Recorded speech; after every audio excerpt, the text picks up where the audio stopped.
Today we're going to talk about the book behind the film Goodfellas, Wiseguy by journalist and writer, screenwriter Nicholas Pileggi. Pileggi, born in 1933, still alive and active. In fact, just last month, the film Alto Nights that came out with Robert De Niro about mafiosi from the 1960s and 70s was written by Pileggi. Was not very successful, I haven't seen it yet, but interesting to know nonetheless. At the end of the class, the purpose is to prepare to watch the first sequence, the initial sequence of Goodfellas, to see what transferred from the book to the movie, what, if anything, in the book inspired Scorsese. In fact, there is this anecdote about a phone conversation between Pileggi and Scorsese, whereby Scorsese called Pileggi and told him, "I've been waiting for a book like this my whole life," and Pileggi responded, "I've been waiting for a phone call like this my whole life." Right? I created a page for Week 11 with the usual material, links to Amazon and to justwatch.com that will tell you of other options. In fact, I saw that Goodfellas is available. If you have Netflix, is available there, so you don't have to pay extra. And of course, there are copies in so many libraries that are available. Before I start, I just want to remind you that the Center for Italian Studies tomorrow is hosting a panel at 5 on Richard Gambino, who was one of the pioneers of Italian American Studies. He founded the first such program at Queens College, came to Stony Brook in the late 1990s. I was here during that period already, and helped establish Italian American Studies at Stony Brook University as well. We have a panel of people scholars in Italian American Studies and people who knew Richard. Richard has written several pivotal books on Italian American Studies. They're easy reads for the most part. Take, for example, one of the first essays that made him famous, Blood of My Blood, about growing up Italian American and recovering a sense of identity, or Vendetta, still from the 1990s, a book about lynching of Italian Americans during the late 19th century, early 20th century, and a film with Christopher Walken was based on Vendetta. Okay, so without further ado, let's talk about Wiseguy. Came out in 1985. I posted excerpts in PDF. Of course, you have to log into your Stony Brook account because they're on my Google Drive. These pages are even easier to read than Mario Puzo's The Godfather.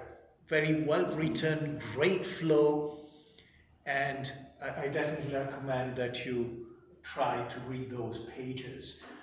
What is to keep in mind about the format of the book?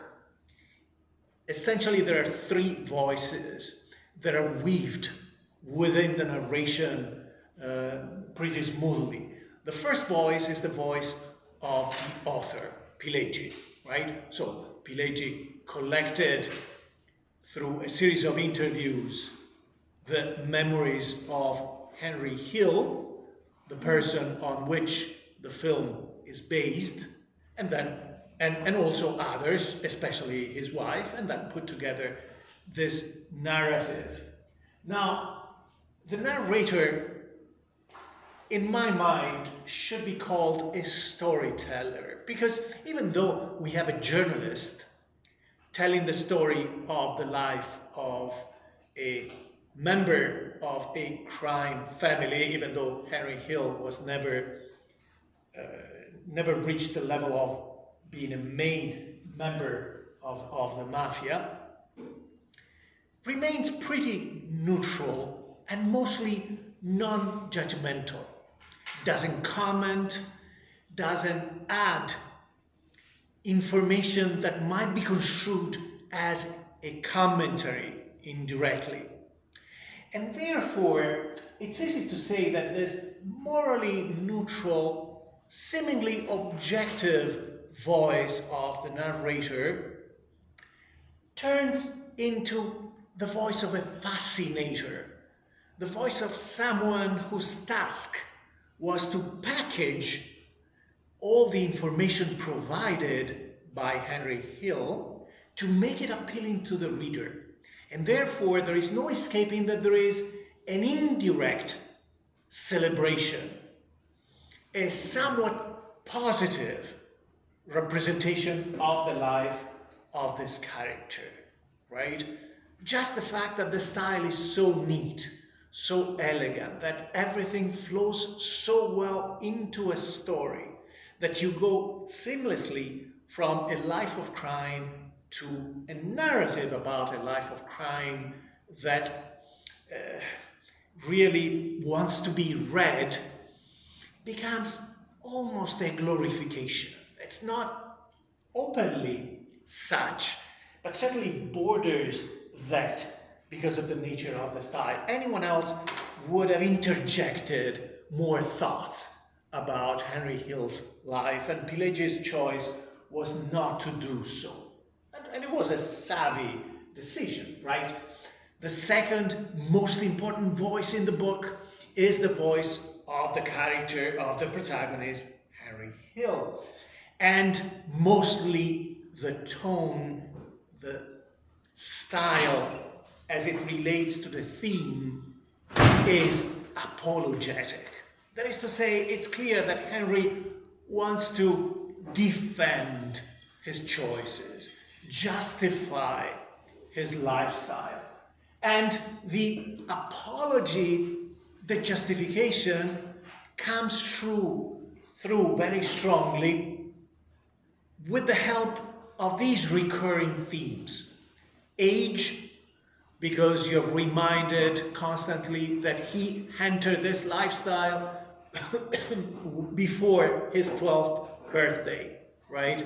Kids grew very quickly in the past. Henry Hill was born in 1943, and towards the end of the war, in 1955, before his 12th birthday, he started working on this cab stand that was really the hub of the office of Paul Vario, a member of a high-ranking member, the local representative of the Lucchese family in this area of Brooklyn, right? So age means I was so young, I was just a child, how could I know better? So you cannot blame me for turning into a gangster, okay?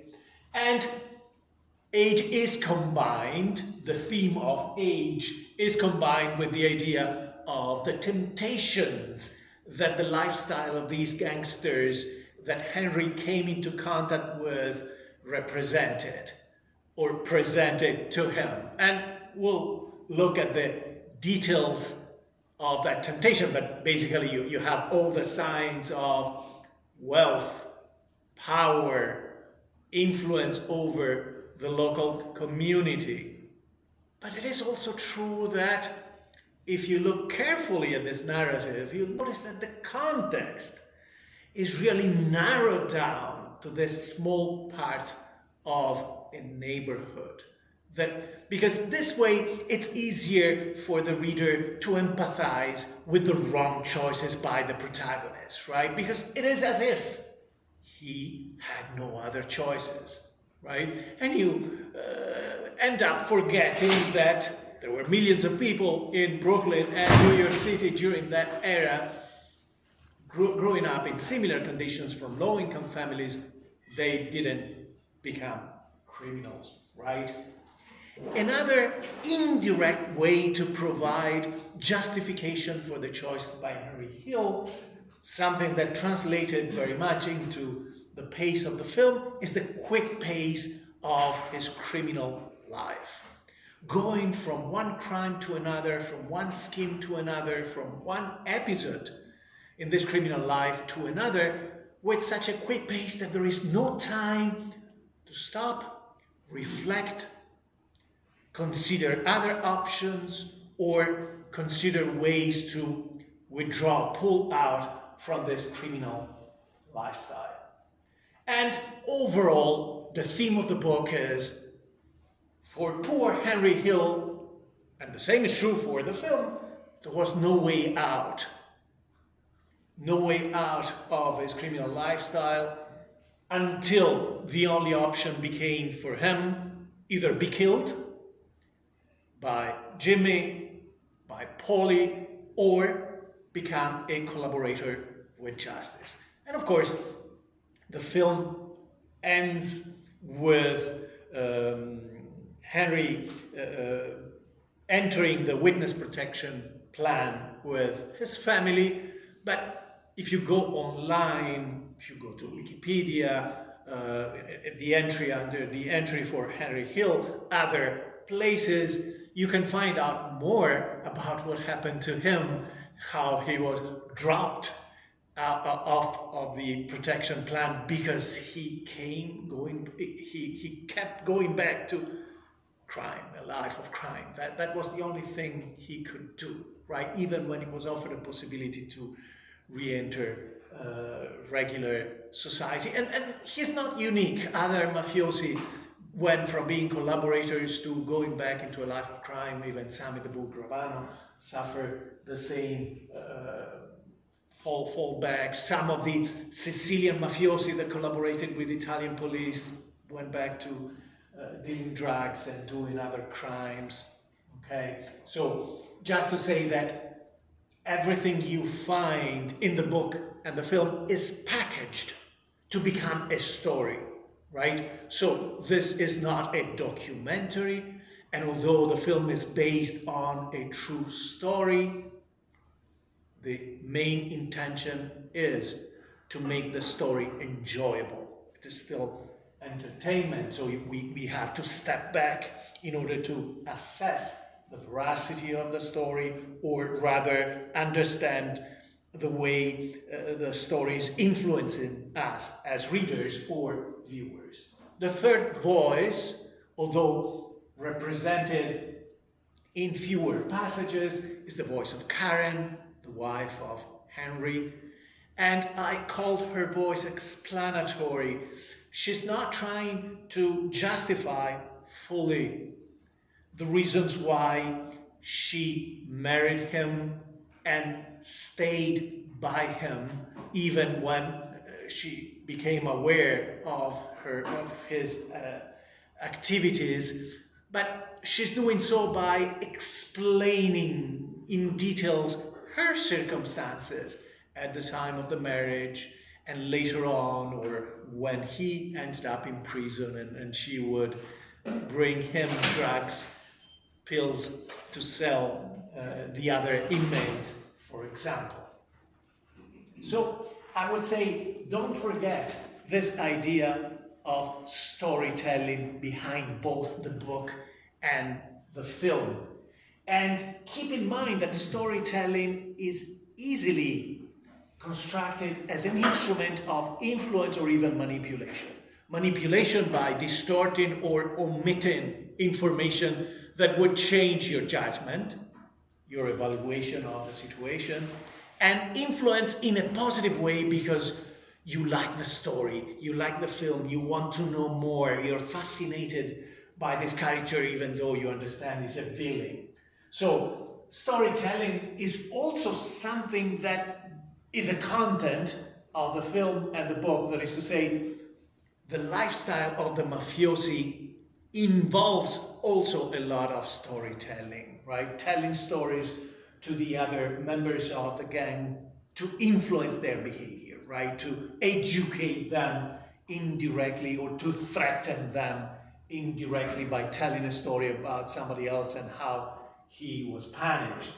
And then storytelling is directed to the outside people, the people looking at the mafia from the outside. For example, the myth that nobody can escape retaliation or vendetta if they report, if they denounce mafiosi, or the influence can be directed at you as viewers and readers by making the story more elegant and slicker, even though, of course, you will find violence, and violence is there from the beginning in the film in a very strong way, but violence is limited to separate moments in the story. What are the main themes in the book? And of course, several of them transfer into the film. The film is about the lifestyle of the mobsters. So even though here too, as in the case of The Godfather, you find family lives,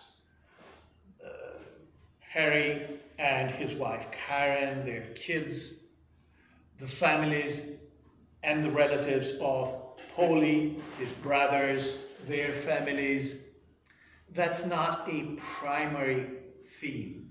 The film is mostly about the quick and slick lifestyle of people like Henry and Tommy, his best friend or his closest collaborator and accomplice.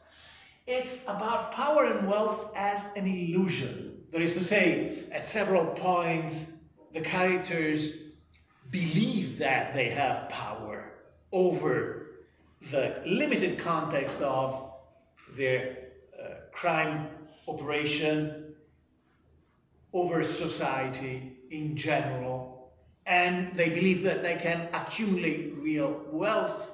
But then there are, in the same way there are peaks, there are also valleys, there are moments when they realize that their control is limited, their wealth is ephemeral, they're rich one day, they have to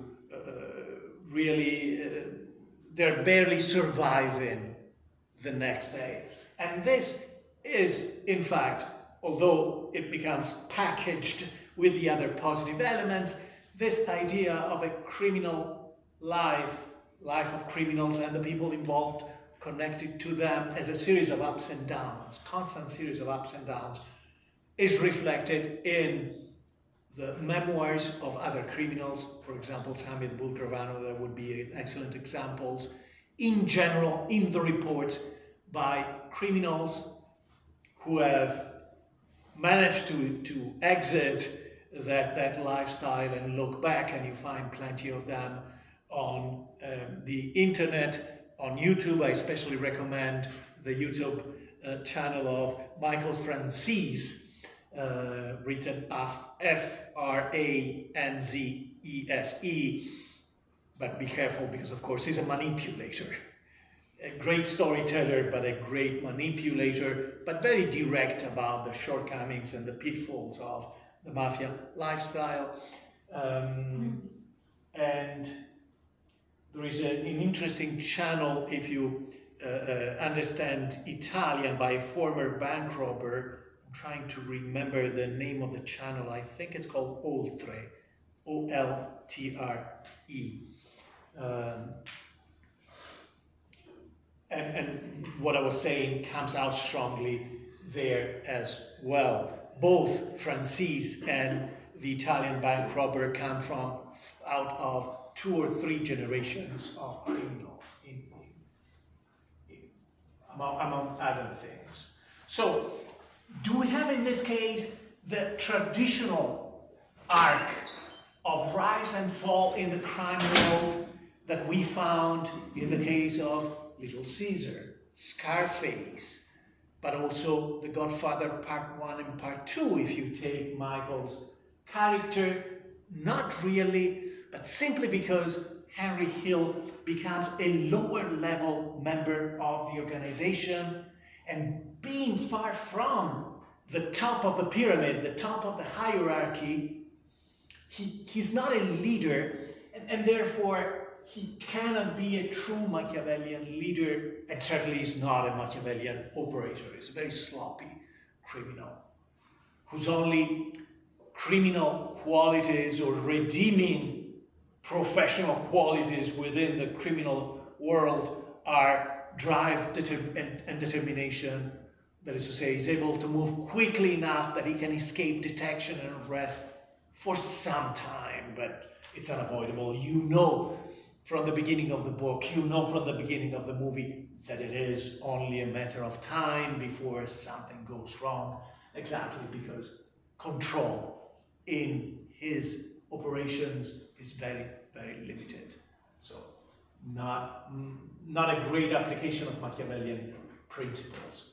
So both the book and the film are about the ambience, meaning you're curious to see what kind of life these people lived.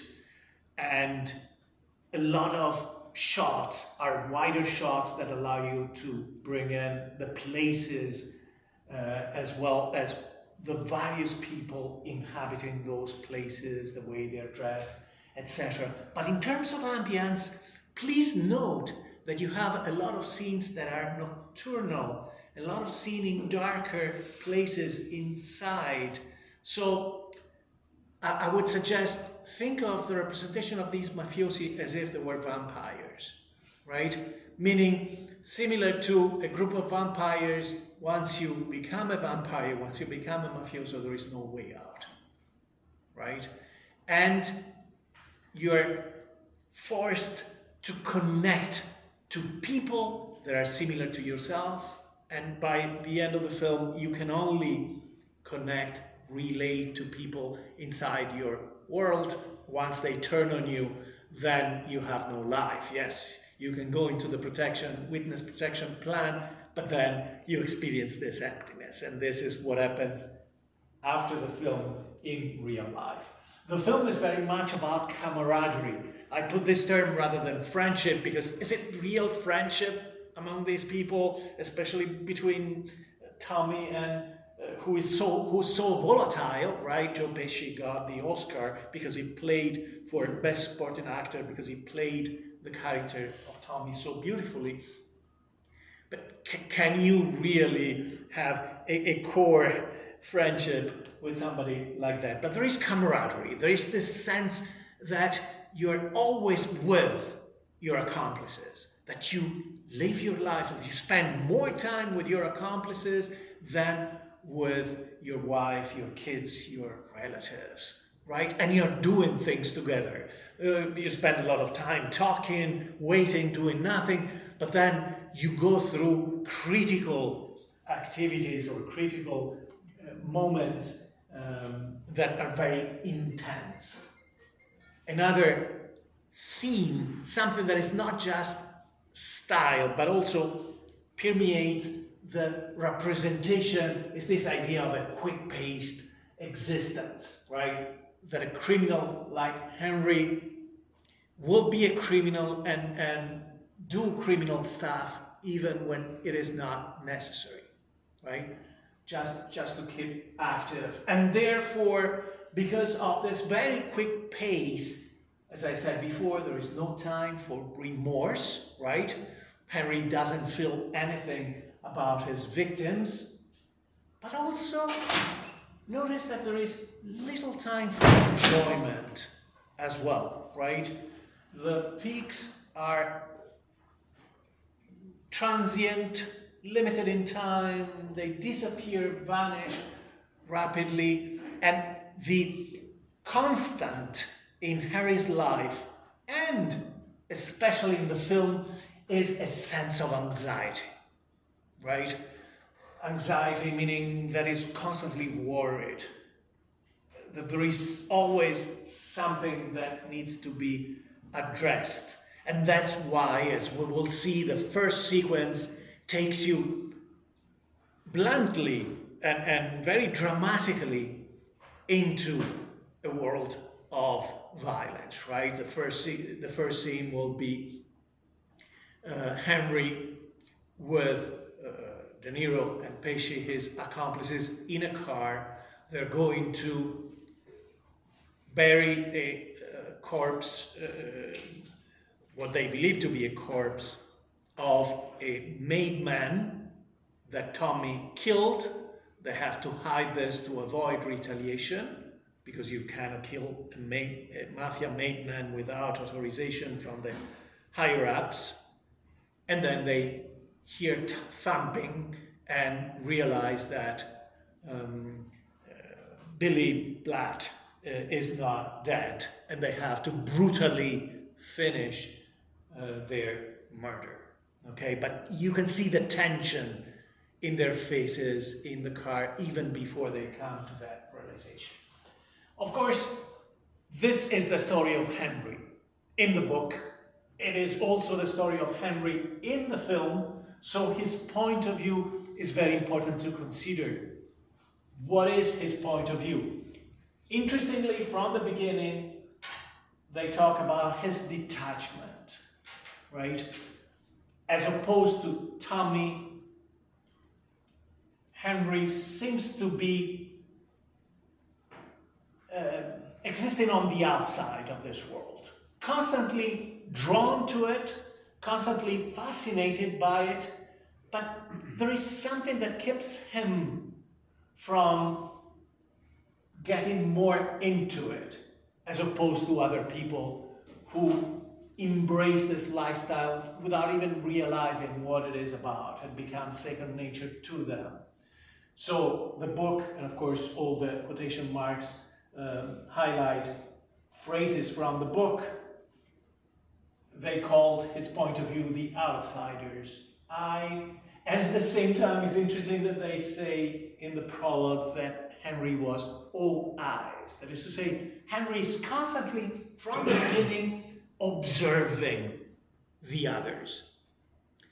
And you can understand why this was done, right? Because when you have a memoir of someone who was a criminal, if the memoir is about, in a direct way, his own crimes and the details, then how can you empathize with this person? Sooner or later, you start to believe that this person is a monster. But if the person is telling you stories about other criminals, taking or claiming the role of observer, then you know that the stories are true or are supposed to be such, but you are not constantly exposed to the involvement of the character in the crimes, right? You need to know that this person was there, that he observed carefully everything and is reporting everything, but this makes his involvement partial, right? He's truly like an anthropologist, exploring, observing in the reality, filled in the context, the lives of other criminals and mafiosi. And aligned with this position of observer, there is an emphasis on Henry learning how to be one, right? Meaning, if you're learning, it is not your nature, right? It's not something you were born with. So, for example, at the beginning, he learns that he is half Sicilian. Henry, in real life, was born out of an Italian-American woman from Sicily and an Irish father, but this fact was meaningless in his own family environment, other than the Sicilian identity of the mother came out in the kitchen. That she, what is the book saying? She got rid of her husband's ketchup, and she introduced Sicilian dishes. But it doesn't mean anything to young Henry growing up until being half Sicilian is valued both by Paul Vario and his friends and by her mother after he starts working at the cab stand. Right? Her mother thinks it's a good thing that he works with Paesani, and the Paesani trust Henry more because he is half Sicilian. So in this context, being half Sicilian, he learns has value, and then he can claim it for himself. He's learning how to drive at the age of 12 because he's working in the cab stand, has to park the Cadillacs of the drivers employed by this place. Then he has to learn how to make money, selling cigarettes, stealing from trucks. Then he has to learn what to do when he's arrested and then brought in front of a judge. What do? You don't talk, right? You don't rat on anyone. He has to learn how to please his bosses, right? To make them happy, because he wants to be loved. But then this becomes a game of survival, right? Then he appreciates the fact that he has to continue providing money and opportunities and performing tasks for Polly and other bosses, because otherwise he'll be killed. He'll be terminated. Okay? So you see how we start positive and we go into anxiety. Even before we get to the conclusion, because the conclusion is brief in terms, well, the film expands it, right? The day before he turns on his accomplices, but it's the time leading to it that is full of tension and anxiety. How does Henry gets initiated into this life of crime? Notice the apologetic tone when we read that it happened almost by accident. That almost might be a big almost, right? He was 11. Keep in mind that age becomes an excuse or a justifying factor, right? And therefore, the framing of the story is that of a moral tale, a classic moral tale of fall from grace. A good kid in a good family becoming a criminal. But what is his original sin? Just to look with admiration from across the street, and the film will show you him looking through the window, right, feeling caged, because you see his eyes through the shades, feeling caged in his own existence, wanted to get out. So it's a small sin, it's a forgivable sin. And then, of course, it's not his fault because there is no Eden, meaning there is no condition of grace, no good models in his house. He has a father who is abusive to his kids and his wife, who's always angry, frustrated, and society itself offers no other options for social mobility to a kid like that around 1955, so it must be the society's fault. Keep in mind, again, the context of the narrative is very narrow, so there are very few references in the book, a few more in the film, to the fact that the late 1950s and the 1960s were a period of economic boom for the US, for New York in particular, right? So indirectly, with various ways, various levels of indirection, the film and the book are suggesting that, yes, society is growing economically. More people are getting wealthier, right? This is supposed to be the good era, when boomers lived a life that is better than the life we have now, economically and socially. So there must have been discrimination. It must have meant that people from low-income families, Italian Americans, etc., did not have access to the same opportunities as other New Yorkers, other Americans in general. So, from his apartment across the street, 3 rooms, 6 or 7 people living there, this is what Henry notices. First thing, people that are dressed elegantly, too elegant for their work, their profession, the time they spend at the cab stand, right? And we know that clothes in criminal organizations can be used as signs of power and authority. You see someone who's overdressed, it means they have another source of income. It means they want to be recognized locally as someone with influence. He notices, and these are the details of the temptation of young Henry. He notices, and then we'll see how the film develops those.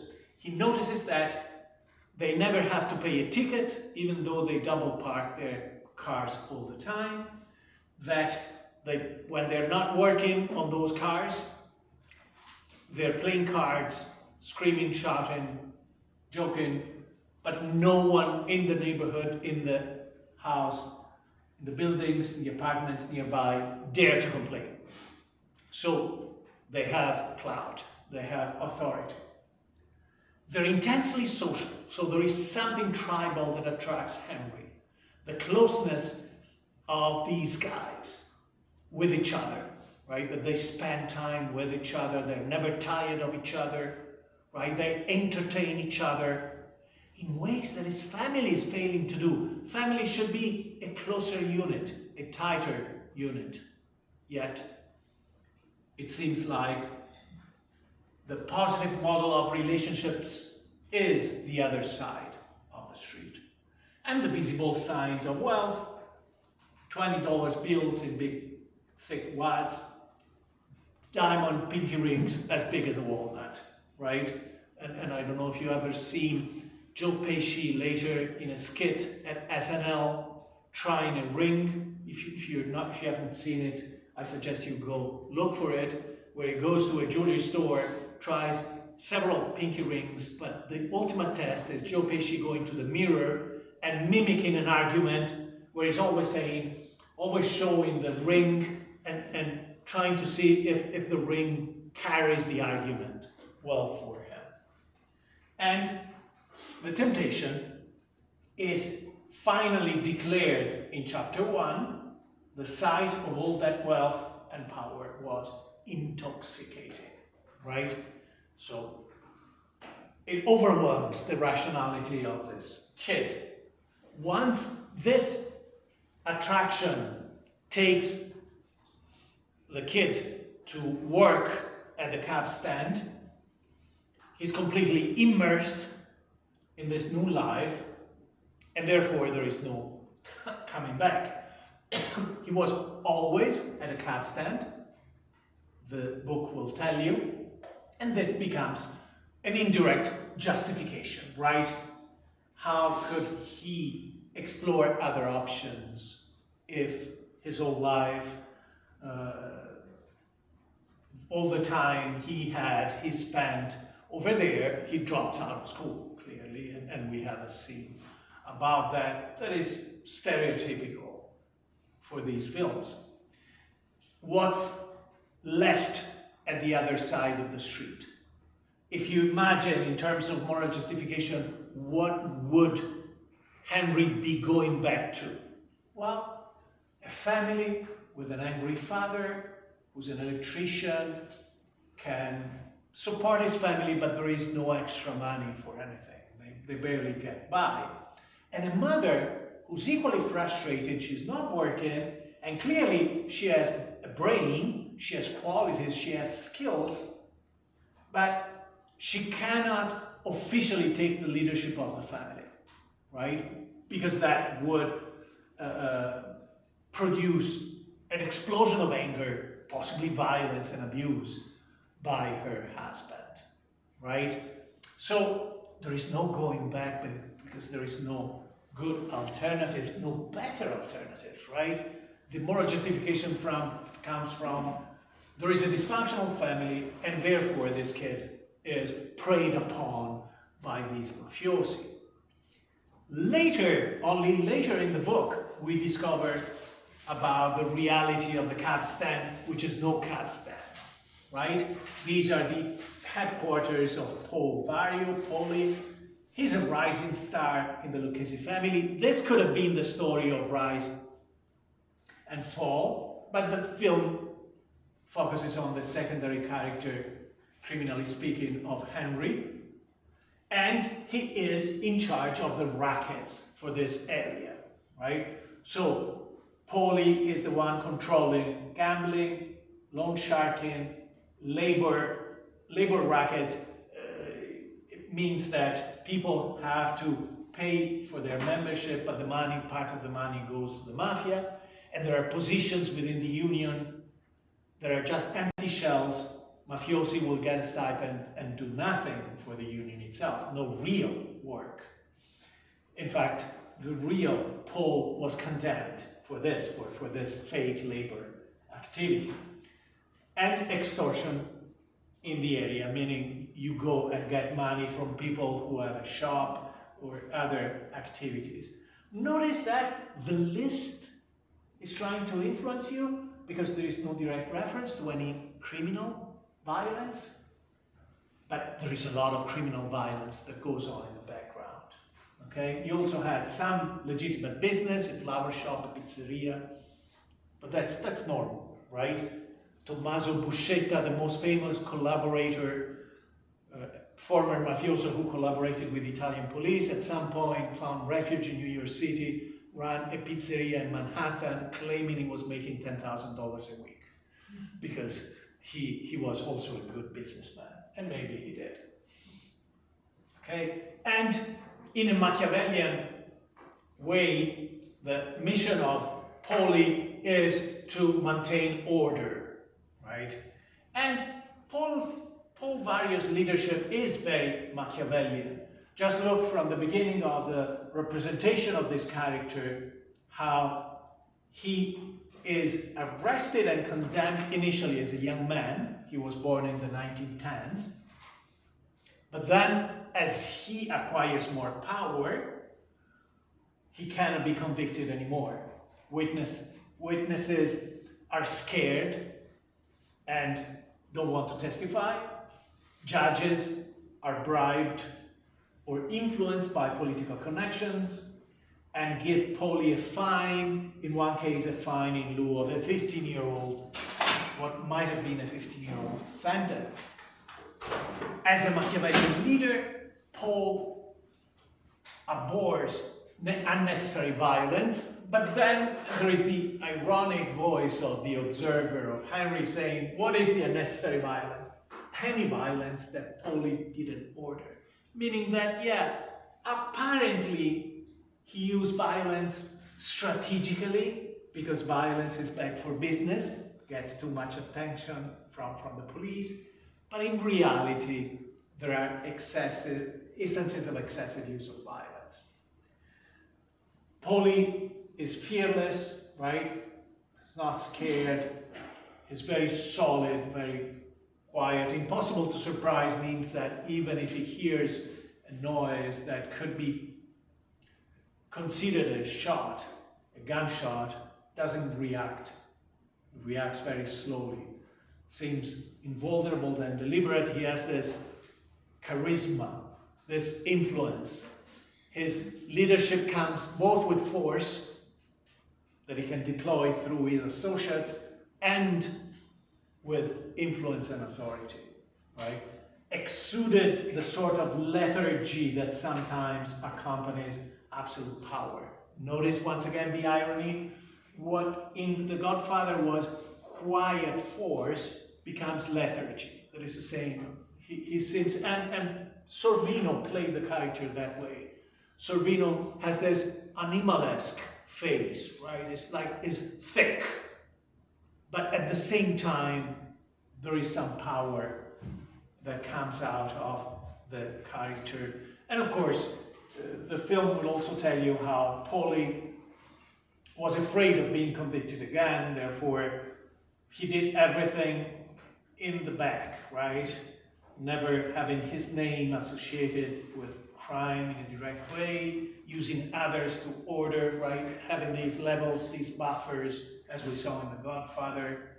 Never using a phone because phones can be tapped. John Gotti was doing the same, right? John Gotti was constantly having conversations outside of his club because he was afraid of microphones. At the same time, the FBI was able, with directional microphones, to catch the conversations, right? And as I said, there are family gatherings, etc., but they're not as prominent as in The Godfather, right? What are the characteristics of Henry's new life, right? He says that he found his home at the capstan, that his dream was to be a gangster or a wise guy, and then notice the justification for that. Being a wise guy is better than being the president because you get power among people who had no power, like his family, right? So you gain power rapidly. You gain perks, additional benefits. In a working class neighborhood with no privileges, the idea being somebody like his father has no money other than to pay for rent, pay for food, and then the basic needs, right? So to be a wise guy was to own the world, which is also what you find, for example, as a theme in Scarface, right? And the same way that you see in A Bronx Tale, and if you look carefully at this, you'll find that Bronx Tale was inspired a lot by Wiseguy and Goodfellas, the book and the film. Sadly, once he joins this group, Henry has influence, right? Doesn't have to wait in line for groceries. People respect his family. They don't park in front of his house. They help his mother. And again, the last point is about being in a very narrow context, which is also the narrowing of his view of the world, right? That is his only world. He only knows this world. What are the natural skills of Henry in a Machiavellian fashion? If you become anything, it must be because you have natural skills. First of all, in a Machiavellian fashion, he gets a position in this group because there is a demand for it. Otherwise, his skills would have been wasted, like the wasted talent of A Bronx Tale. So they needed, Polly's brother needed a sharp kid who knew his way around. So a learner, someone with practical intelligence, learner and observer. A kid who wanted to hustle, somebody committed to his tasks, a doer. And a kid who could be trusted, which is not trust as in loyalty, but meaning somebody who would execute precisely the orders and therefore a listener. Observer, a listener, a doer. And this is the translation. How is Henry Hill ideally suited for the position? He was quick, he was smart, ran errands faster than anyone, got the orders right. So you have the precision, the commitment, the intelligence, right? And like in A Bronx Tale, he's comparing to his father, although in this case the father is much more negative figure, but you can read these notes on your own. And the narrative goes back time and time again to the temptations that justify Henry's decision. Again, you can read these online. And I'll move to the first sequence. So let's watch together the first 10-15 minutes of the film, and then I want your commentary. How do you see these themes from the books executed in a visual style in the film? As I said, the film becomes with a kind of a shocking scene with some shocking, brutal violence. So shocking that even some of the actors struggled with it. Joe Pesci, for example, said that in an interview. And then goes back to Henry as a kid and how he got into this lifestyle.